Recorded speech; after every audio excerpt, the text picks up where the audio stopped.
grateful that you're all present here in our kick-off party. And I'm very excited.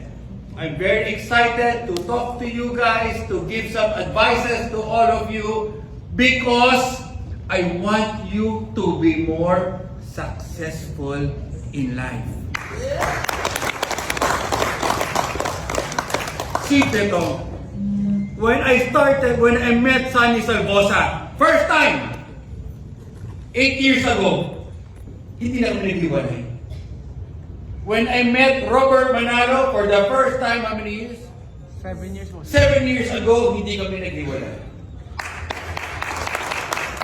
Now, ayaw ko nabanggit yan. That is success. May mga tao kasi, guys, hear me out ha. Kung gusto ko, ang gusto ko mangyari, lahat ng naabot nila Sunny, nila Robert, ay gusto ko, lahat, magawa yan. Please, I mean well for you. And please, follow. Just follow, copy-paste. May mga tao kasi nag-MCI, they tried it for a while, couple of weeks, couple of months, tumigil. Hindi ganun. It takes hard work. It takes time. The problem, yung iba are very impatient. They want to be a millionaire in a quick way, in an easy way. Yes. Guys, ang dami kong sasabihin sa inyo because this is not about me. This is about you. And kalokohan, kung sasabihin mo ako, boss, hindi ko kailangan ng pera. Kalokohan. Everybody needs money. Money is part of our lives. Yes. Yes. Everybody wants to make money, but not everybody wants to work hard for it. Yes po. Gusto ko ng pera, gusto ko yumaman, gusto kong ganito, gusto ko swimming pool, gusto ko lang cruiser, gusto ko ng Porsche, gusto ko ng ganyan. Kaya ayain mo sa training, ayain mo ng meeting, kasi may lakad kami. You get me? Yes. And I've been telling Mr. Burns and Miss Josai for the longest time, ang pagyaman ay hindi para sa lahat. You know why? Kailangan gusto mo. You have to decide.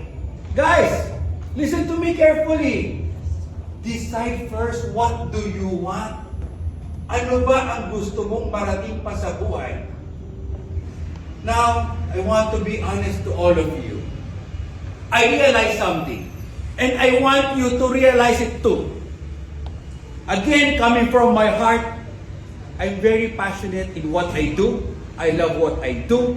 When I see people, they get more successful in life, tuntuha ako. Now guys, I want you to open your ears. Buksan mo tenga mo. Alam kong matalino ka, pero gusto kong maging mas matalino ka. Yes. I am 53 years old. I just turned 53 December 30 last month. I learned something from a good friend. Sabi niya, pare, 65. Magre-retire ako, uubusin ko pera ko, magbabakasyon ako, lahat-lahat. At the age of 65. Alam mo nangyari? 61 namatay. It's not funny. Naawa ako sa kanya. Why wait 65 when you can enjoy now? Yes. Make money now! Make more money! Guys, sabihin niyo mukha pera ang tao, napaka-importante ang pera sa buhay ng tao.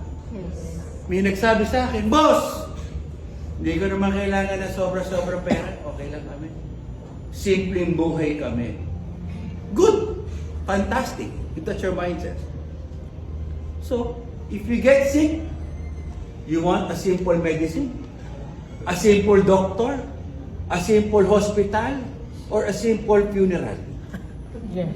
Hindi, magpakatotoo tayo. Tama. Huwag tayong plastic. And again, I tell this to everybody, why ako nandirito sa sitwasyon ko? Why? I started this company alone. Mag-isa kong inumpisahan ito. Wala akong kapatid, nanay, tatay, pinsan dito. Kaibigan wala. The question is, paano nangyari? Tama? Maintindihan ko kung mga kapatid ko nandyan, kapitbahay ko nandyan dito, kaklase ko nandyan, mga kamag-anak ko kayo. I will understand that. But again, guys, God gave me strength because God wants me to be here. Because He knows I am capable of helping others. Tama po. And do not forget, I want you to open your ears too. You must have a purpose in life. Napaka-importante yung sinasabi ko. Hindi pwedeng wala kang purpose sa mundong ito. Anong purpose mo? Nabuhay ka? Namatay ka? Wala kang natulungan? Wala kang na-share? Wala kang naiangat sa buhay? You must have a purpose. And again, guys, you must decide. Now, if you are decided what you want to happen sa buhay mo, nobody can stop you. At ikaw lang. And again, uulitin ko. Be smart. Alam mo ang nagpapahirap sa tao? Alam mo kung ano? Ito rin. Tama ba yan? Because some, they settle for something na hindi okay. Okay lang. Kaya sinasabi ko, guys, tingnan nyo to ha. Dalawang klase ang taong gusto kumita. Isang taong may kitain o walang kitain, okay. Ito naman, isang tao to, bakit ko kailangan kumita? Bakit? Kasi kailangan mo. My children, syempre, they're all grown-ups. And of course, they want to be successful as well. Sabi ko, I worked hard where I am now. Kahit gusto kong bigyan ng million yung mga anak ko, I will not do it yet. Because I have to prepare as well for my, when I get old, tumanda ako, gusto ko kahit mga 75, 85, 90 hanggat mare, nag-i-enjoy ako sa buhay ko. Yes. Yan yung face ng tao eh. Di ba? Kaya sabi ko, there are 4 stages in life. 4 lang yan. Pinanganak, nag-aral, gumawa ng pera, tumanda. So you prepare in each phase of our lives. Kaya sinasabi ko, kanina, you do the math. Guys, you do the math. I will repeat. I want you to be more intelligent. I do not know your age. Kanya-kanya. Yung iba siguro, sekreto na lang yung edad natin, kanya-kanya. But I'm 53. In 7 years, I'll be senior. Ang bilis dun. 7 taon, ang bilis. My mother passed away 2 years ago, feeling ko lang 6 months ago. So, to make my long story short, in 7 years, I'll be senior. Hindi ko na kaya gawin yung ginagawa ko ngayon when I reach 67 years. Another 5 years, that's 13 years from now, I will be 65. And another 5 years, I will be 70. Nakukuha niyo yung sinasabi ko? Saan parte pa ng buhay mo ka mag-i-enjoy? Tell me. When? Now. Now! Hindi yung, may meeting tayo, boss, hindi ako makalabas, may gout ako eh. Di ba? May arthritis ako, boss. Hindi na pa pwede. Ang you get my point, guys? Our time is limited. Kaya ang sinasabi ko, I want you to do it now. All you want to happen in life, the success, you do it now. Yes. Do not take time. Because I will repeat, hindi habang buhay malakas ka. Yes. Hindi habang buhay yan. Maintindihan ko, hanggang habang buhay malakas ka. And this is the sad reality. Guys, I'm just talking about realization in life. Sinasabi ng ibang tao, okay. And by the way, si Konsihal over there, kaya ba nakikita ko, natutuwa ako. Konsihal, he is 82 years old. 83 years old. Sumecheke, kumikita, linggo-linggo, may cheque sila. Kung nagagawa ng 83, anong dahilan mo ko yung 83? Di ba? Ganun lang. Ang point ko, anong dahilan ng bata? Anong dahilan ng bata? Kaya guys, don't forget kaya sinasabi ko, alam ko matalino ka, but I want you to be smarter.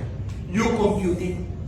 Kumpitin mo yung edad mo, kumpitin mo yung pera mo, na hindi na pwede, na tumanda ka, marami ka rin masyadong iiwan. Enjoy mo rin mo buhay mo. May kilala ako dyan, sobrang dami ng pera. Alam mo na kinabang? Anak, mga kapatid, kapagpinsan. Siya hindi. Kaya sinasabi ko, I want it. Isa lang yung buhay na yan. So make sure yung buhay na yan masarap. Tama. Yes! Another problem.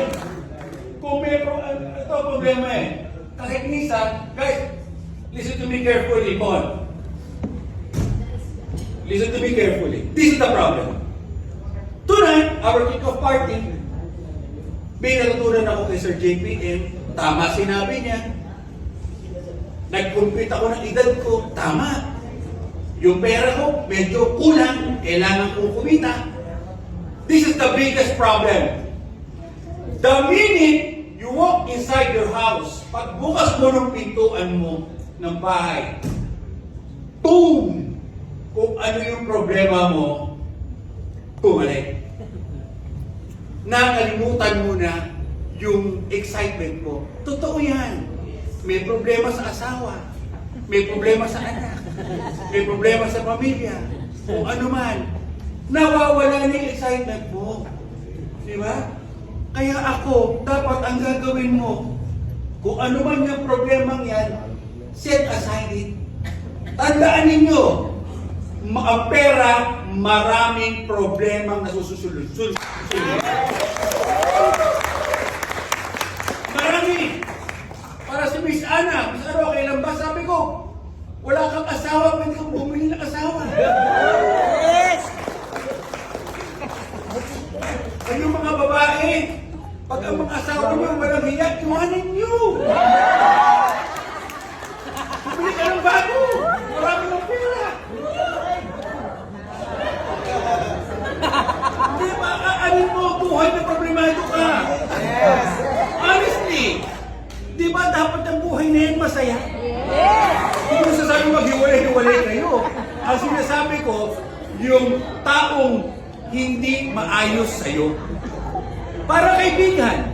Pag may kaibigan kang hindi maayos sa'yo, iwanan mo. Because ito pala a toxic person. Di ba? You work hard, you make money, you enjoy life, stay away from negative people and toxic people.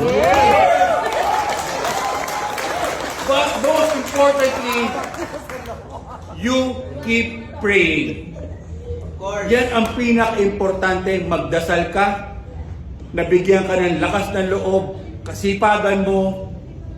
Ang importante, meron kang ambisyon sa buhay. In our business, sa negosyo natin, reality, what's your name, ma'am? Miss Evelyn. Kunwari si Miss Evelyn, understandable si Miss Evelyn, gustong kumita nito Kalokohan na ayaw niya. Kunwari, Miss Evelyn, you wanted to do business with us. Example, I teach you, Miss Evelyn, ito, gagawin natin. Ganito, mag-invite ka, mag-event tayo. Ayaw mo gumalaw. Miss Evelyn, buburahin kita sa Facebook ko, ayoko na sa'yo. Ganun lang kasimple. Tama. Miss Evelyn, guys, hear me out. Hear me out, ha? Mon, pakinggan mo ito sabihin ko. I will talk about Miss Evelyn here. let's say, si Miss Evelyn, gusto siya ng Diyos na, bigyan siya ng, a new beginning, mas magandang buhay. Nakilala niya ngayon si Robert Manalo. Napunta ngayon sa left side mo. Okay? Next week, sa sobrang sipag mo, nakilala mo naman si Sunny Salvosa. Nakukuha mo? Ma'am, your life will totally change. Ang point ko, maraming Robert Manalo, maraming Sunny Salvosa, maraming Josh Katakis, maraming Miss Mikay, maraming Mr. Enrique, maraming Miss Josay, maraming Mr. Burns, maraming Doc Lo, Miss Annalisa, Miss Imelda, Miss Joel. Magkano tayo? Mas marami na yung tamad. Woo! Alam nyo, ang dami kong nabago ang buhay. Marami rin ako hindi nabago ang buhay. Antitigas ng ulo. Boss, okay lang kami, ganito. Hindi. Pero alam mo sa taong gusto niya, walang loko-lokong aayaw sa pera, Mr. Golly. I don't believe that. It's just a pure negative person. Di ba? But again, guys, life is short. Work hard. Commit. Keep praying. Be nice. Be kind. Be generous. You must have a purpose in life. Enjoy life. Unfortunately, if you want to help, you need money to help. Yes. Kailangan mo, hindi ka makakatulong ng pera. Tama. Ultimo nga simbahan, humihingi ng donasyon eh. Kung sana hindi. Pare, tumatawag sa akin pare. Totoo. Tawag sa akin, paring Jojo. Padalan mo kami rito ng ganito, padalan mo kami ng ganyan, padalan mo. May kasama pang anak, pare ito ha. Okay, Father. Totoo lang biro yan. Guys, money is part of it. Alam mo, kung wala naiinggit sa'yo, walang nayayabangan sa'yo, ibig sabihin, kulang ang pera mo. Tama. Kasi pag ang pera mo marami, kay inisa ka na eh.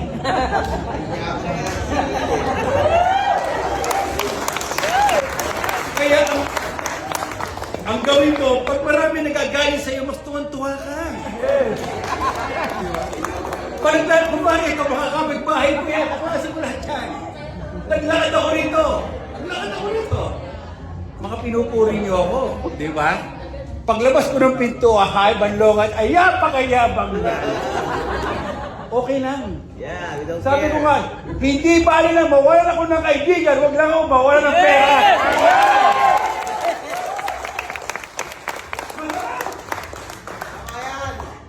Ano yung kaibigan mo, wala namang pera. So again guys, andito na eh. The opportunity is right in front of you.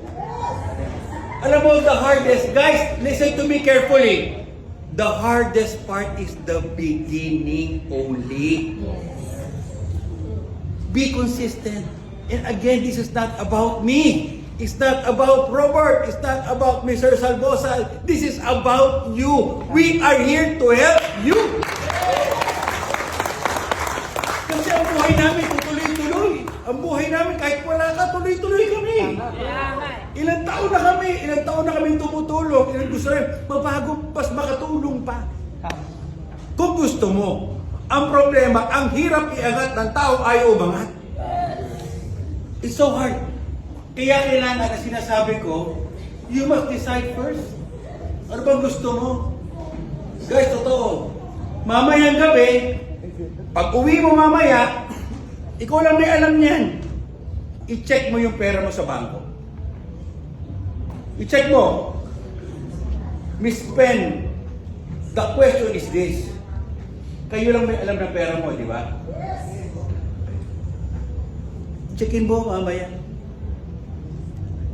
Itong pera kong to, kung walang papasok, kaya ba akong buhay hanggat pagtanda ko?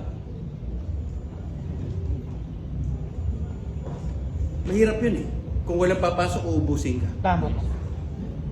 Again, enjoy, you work hard, you travel, you spend your money, enjoy life, magpaganda, magpagwapo, diba? Yes. Hindi ko alam kung problema ko, hindi ko alam bakit ako hinahabol ng babae. Hindi ko alam kung sa kabapuhan ko o sa pera ko eh. Ano ba tingin niyo doon?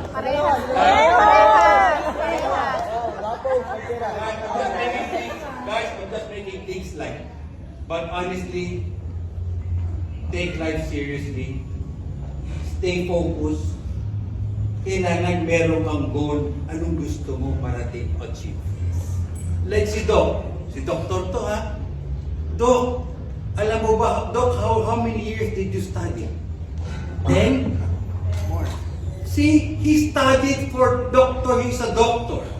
He studied more than 10 years. Hello! Itong negosyo natin, pag-aaralan mo ng 1 linggo, 3 araw, hindi mo magawa-gawa. Tama! He's a doctor. He sacrificed for more than 10 years. Dito, you complain?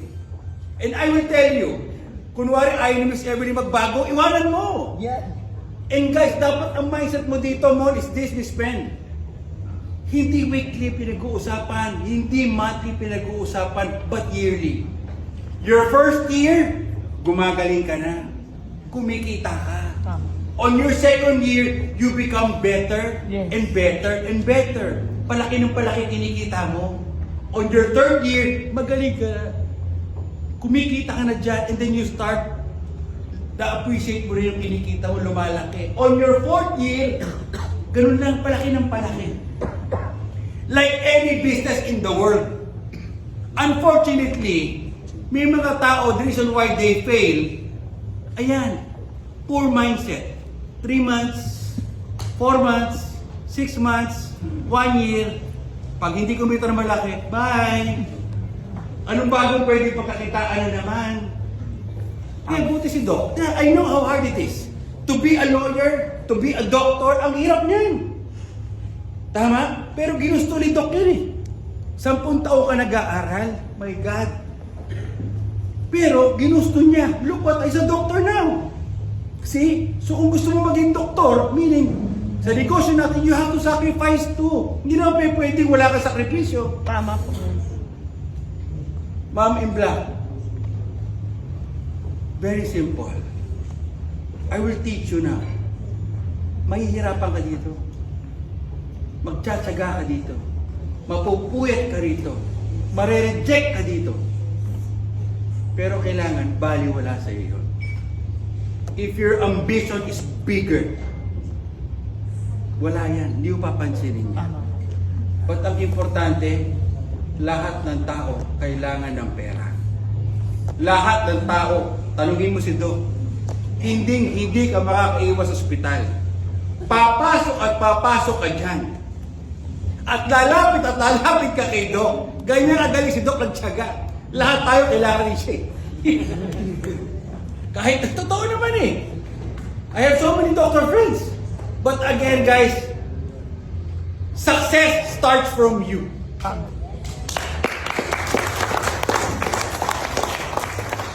Success starts from you. Failure also will come from you. Sa'yo lang, it's your decision. Buhay mo yan. Hindi namin buhay. But I know you want to make things better. Correct? Yes! Anyway guys, thank you for tonight. Happy New Year! And this year, make things better. Health-wise, wealth-wise, and importante is your purpose in life. Yes. How to help others, pero you're benefiting also. Meaning, lahat. Natutulungan mo, nagkakatulungan lahat. Correct, guys? Yes. Happy New Year to all of you.